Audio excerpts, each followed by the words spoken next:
अंधेरा छाया है, लेकिन जमीन पर हजारों दीप झिलमिला रहे हैं। लोग मुस्कुरा रहे हैं, दीप जला रहे हैं और भीतर से शांति महसूस कर रहे हैं। पर क्या आप जानते हैं, यही वह रात है जब बुद्ध अनुयायी दीप दानोत्सव मनाते हैं। एक ऐसा उत्सव जो केवल दीपों का नहीं, बल्कि ज्ञान, करुणा और प्रकाश का पर्व है। दीप दानोत्सव का अर्थ है अज्ञान के अंधकार पर ज्ञान के प्रकाश की विजय। भगवान बुद्ध के समय वर्षा ऋतु के 3 महीने भिक्षु विहारों में ध्यान और साधना करते थे। जब वर्षावास समाप्त होता तब लोग बुद्ध और संघ को दीप अर्पित करते।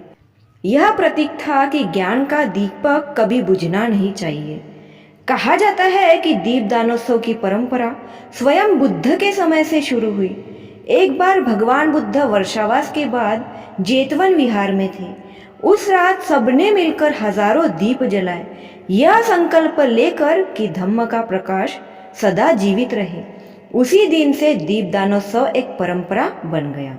इसे बुद्ध का पर्व क्यों कहा जाता है?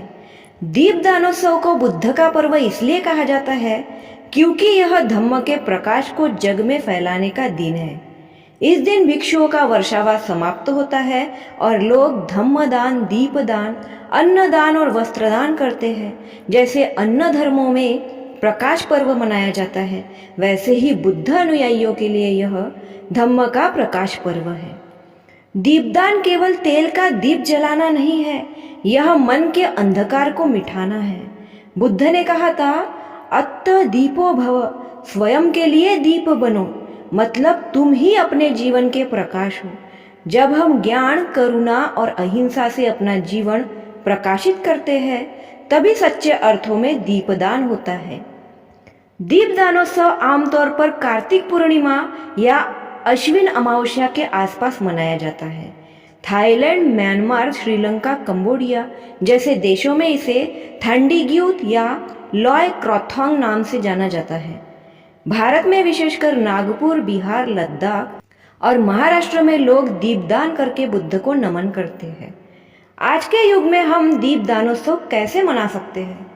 अपने घर में बुद्ध की प्रतिमा के सामने दीप जलाएं, धम्मपद का पाठ करें या कोई शिक्षापद कथा सुने, जरूरतमंदों को भोजन या वस्त्रदान करें और सबसे जरूरी अपने भीतर करुणा, प्रेम और समझ का दीप जलाएं। यही असली दीपदान है।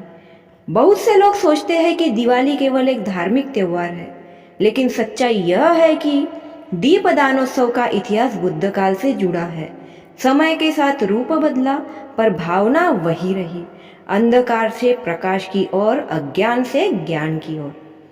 इस वर्ष दीप केवल घर में नहीं, अपने मन में भी जलाइए। जब हम अपने भीतर के अंधकार पर ज्ञान का दीप जलाते हैं, तब ही बुद्ध मुस्कुराते हैं। इस दीपदान उत्सव पर आप भी अपने जीवन के दीप बनिए। अत्त दीपो भव, स्वयं का प्रकाश बनो। अगर आपको दीपदानोत्सव का असली अर्थ समझ में आया तो इस वीडियो को लाइक करें, शेयर करें और ज्ञान का यह दीप हर बुद्ध अनुयायी तक पहुंचाइए। धन्यवाद।